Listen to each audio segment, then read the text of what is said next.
অনেক জায়গায় এই সরকার একটা বিএনপিকে প্রতিপক্ষ বানিয়ে ফেলছে, যেটা সবচেয়ে গ্রস মিস্টেক করছে তারা। সংস্কারের নামে আপনি এইভাবে প্রলং পিরিয়ড পার করা মানে আপনি সুচিন্তিতভাবে বিএনপিকে একটা ভিলেনের কাঠ করে দাঁড়াবেন। কারণ কি, যত দিন যাবে, যত দেরি হবে, বিএনপি নেতাকর্মীরা না খেয়ে আছে। অনেক বছর ধরে ব্যবসা বাণিজ্য বন্ধ।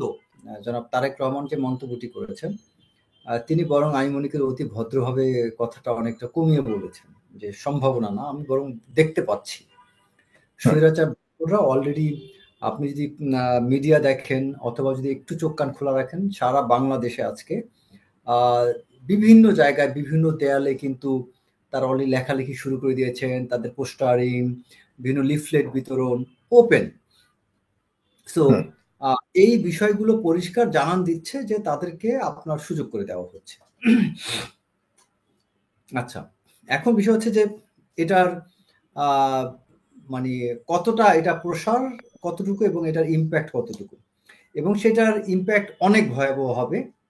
আমরা বাংলাদেশের এমন একটা চ্যালেঞ্জ এই মুহূর্তে পার করতেছি যে বাংলাদেশে এখন দ্রব্যমূল্যের ঊর্ধ্বগতি, সাধারণ মানুষের জনজীবন অতিষ্ঠ হয়ে যাচ্ছে, তার লাগাম আমরা টেনে ধরতে পারছি না। এখনো বাজারে সিন্ডিকেট, সেই আওয়ামী লীগের সময়ের যারা দোসর ব্যবসায়ী, তাদের কন্ট্রোলে। এইদিকে আবার বিভিন্ন জায়গায় যখনই কেউ বাধা দিতে যাচ্ছে, হ্যাঁ কিছু দুষ্কৃতিকারী আছে, ইটস ট্রু, কিন্তু ওই সিন্ডিকেট গ্রুপ তখন করে কি, ওই বিএনপি কিছু নেতাকর্মীকে নামে তারা অপপ্রচারণা চালিয়ে দিবে যে চাঁদাবাজি শুরু হয়ে গিয়েছে। মানে ব্যাপার হচ্ছে এরকম যে বাধা দিতে গেলেই সেটাকেও চাঁদাবাজি বলা হচ্ছে। এই বাধা দিতে গেলে চাঁদাবাজি, মানে চাঁদাবাজিও চলছে। মানে ব্যাপারটা হয়ে গেছে ওই মিথ্যাবাদী রাখালের গল্পের মতো, যে আপনার বাঘ আসবে মানে বাঘ আসতে একসময় সত্যি বাঘ আসতে, এখন তখন আর কেউ বিশ্বাস করেনি। তো এখন অবস্থা এমন হয়ে গিয়েছে, এই চাঁদাবাজির কথা বলতে বলতে এখন প্রকৃত দুষ্কৃতিকারী যারা, এই যে সিন্ডিকেট, এই সিন্ডিকেট গুলো কিন্তু তারা সরব।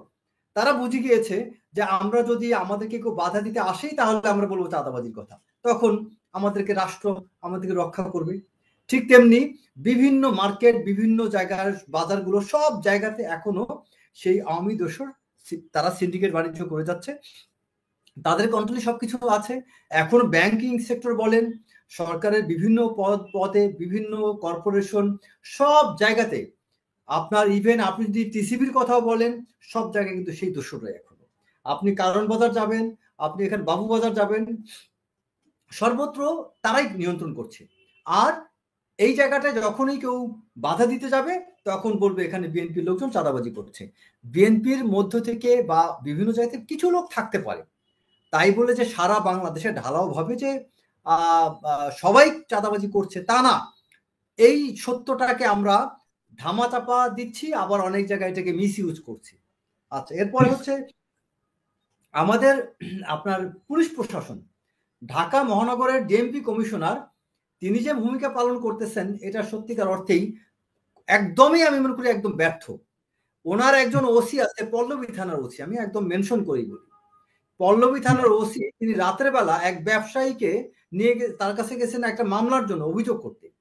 সেই ব্যবসায়ীকে তিনি ঘুরাচ্ছেন ফিরাচ্ছেন, সারাদিন বসায় রাখছেন। রাত্রের বেলা তিনি ওই ব্যবসায়ীকে নিয়ে গেছেন গুলশানে কোনো একটা মদের বারে, যে দেখেন মদের বার বন্ধ। ওখান থেকে সেই ব্যবসায়ীকে নিয়ে গেছেন লামিডিয়ানে। লামিডিয়ান যাওয়ার পরে সেই ব্যবসায়ীকে দিয়ে ইচ্ছা মতো মদ খেয়েছেন, তার 52,000 টাকা বিল ধরাই দিয়েছেন।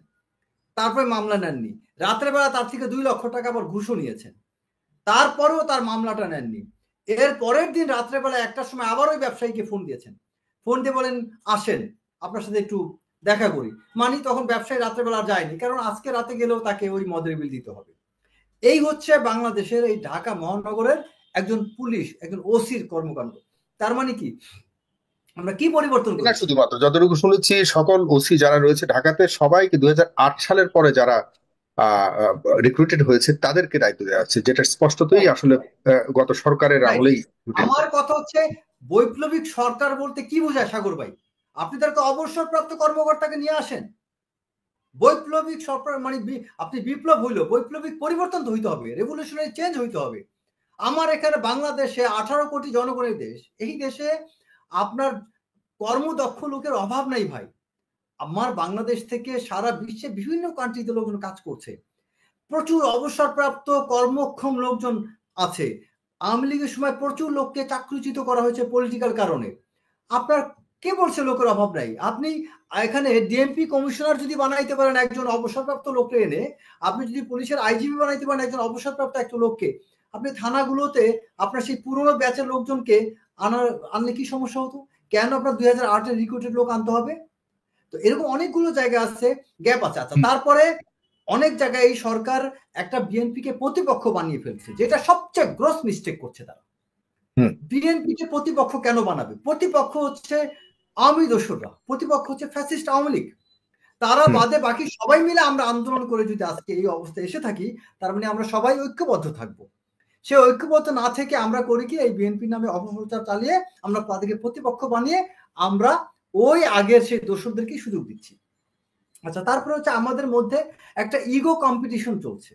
ইগো কম্পিটিশন কিরকম? বিভিন্ন জায়গায় বিভিন্ন দায়িত্বে যারা আছেন তারা চিন্তা করছেন যে আমাকে প্রমাণ করতে হবে আমি সঠিক, তিনি ভুল করলেও তিনি সঠিক, এই পন্থায় চলছেন। আবার এই যে আমাদের সেনাবাহিনীর কথাই যদি উদাহরণ দিই, সেনাবাহিনীতে আমাদের অনেক দিনের দাবি দেওয়া অনেক কিছু চলছে, কিন্তু সেখানে যারা নেতৃত্বে আছে ওই কর্মকর্তারা তারা ঐক্যবদ্ধ হয়ে আগাতে পারছে না। কারণ কি, প্রত্যেকেই মনে করে আমি যদি এটা অ্যাপ্রুভ করাইতে পারি আমি ক্রেডিট পাবো, অমকে ভাবছে আমি যদি অ্যাপ্রুভ করাইতে পারি আমি ক্রেডিট পাবো, আমি যদি চিফ অ্যাডভাইজারের কাছে নিতে পারি আমার এতে ক্রেডিট, আমি যদি সেনাপ্রধানের কাছে নিতে পারি আমার এতে ক্রেডিট। এই ইগো ক্লাসে, ইগো কম্পিটিশনে অনেক নেতৃত্বের ভাগাভাগি চলছে। আসল কাজগুলো কিন্তু পারপাসটা কিন্তু সলভ হচ্ছে না। মাঝখানে ভিকটিম যারা, তারা কিন্তু তাদের লক্ষ্যে পৌঁছাতে পারছে না। ঠিক একইভাবে বিভিন্ন ক্ষেত্রে আছে, আপনার এই জনপ্রশাসন বলেন, অ্যাডমিন ক্যাডার বলেন, পুলিশ বলেন, সব জায়গায়। আচ্ছা, তারপরে হচ্ছে এই সুযোগে আওয়ামী লীগের সময় বিভিন্ন কর্মকর্তারা, যেমন ধরেন এখন পর্যন্ত আওয়ামী লীগের বিভিন্ন নেতা আছে, কর্মকর্তা, তাদের ভাই ব্রাদার এখনো কিন্তু পুলিশে আছে, আর্মিতে আছে, সেনাবাহিনীতে আছে। যেমন ধরেন ওই যে ইয়া মন্ত্রী ছিল যে শরীয়তপুরের বাড়ি, এনামূল হক শামীম, তার আপন ভাই এখনো সার্ভিং না, কি করে থাকতে পারে? এরকম অনেক মানুষ আছে যারা গুরুত্বপূর্ণ জায়গায় এখনো আছে। এগুলো তো আমরা কিছু সরাইনি, আমরা বৈপ্লবিক পরিবর্তন দূরের কথা, আমরা দোষরদেরকে জায়গায় রেখে দিয়েছি, এগুলো হচ্ছে না। তারপরে আপনি দেখেন যে আপনার এই যে বর্তমান আমাদের যে যারা এখন নতুন দল গঠনের কথা চিন্তা করে, আচ্ছা নতুন দল আপনি গঠন করবেন, নতুন দল গঠন করতে গেলে আপনার লোকজন লাগবে না? এখন আপনার লোকজন যখন এই নতুন দলে যোগ দিবে, আপনার বার্তাটা কি, কি কারণে আপনার সাথে লোকজন যোগ দিবে, আপনার বিশেষ পার্থক্যটা কি তৈরি করছেন, হাউ অ্যান্ড হোয়াট ক্যাপাসিটি বা হোয়াট ইসে, কোন যোগ্যতা বলে, কোন কোয়ালিফিকেশনের কারণে বা কোন বিশেষত্বের কারণে আপনাকে সাধারণ জনগণ আপনার দলে যোগ দিবে, কোন বিশেষত্বের কারণে লোকজন আপনাকে বিএনপি থেকে বেটার ভাববে, জামাত থেকে বেটার ভাববে, জাতীয় পার্টি থেকে বেটার ভাববে, আমাকে তো সেটা দেখাইতে হবে। সেই সুযোগটা তারা যখন সরকার গঠন করে, সাথে সাথে তারা বিরাট কিছু পরিবর্তন যদি আনতে পারতো, তাহলে তারা দল গঠন করে জনপ্রিয়তা অর্জন করতে পারতো। তারা বিপুল বা একটা ইম্প্যাক্টফুল কোনো চেঞ্জ না দেখাতে পারলে, তারা নতুন দল গঠন করলে সেই দল জনপ্রিয়তা পাবে না। আর জনপ্রিয়তা না পেলে যোগ্য লোকগুলো এই দলে যোগ দেবে না। আমাকে যদি আপনি প্রশ্ন করেন, এর সবকিছুর সমাধান কি নির্বাচন কিনা? ব্যর্থতার কথা বললেন সরকারের এই নির্বাচন cannot be the only solution ভাই। আপনি নির্বাচন দিবেন, অবশ্যই হ্যাঁ, নির্বাচন আগে দিতে হবে, নির্বাচনের জন্য বেশি দেরি করা যাবে, দ্যাটস ট্রু।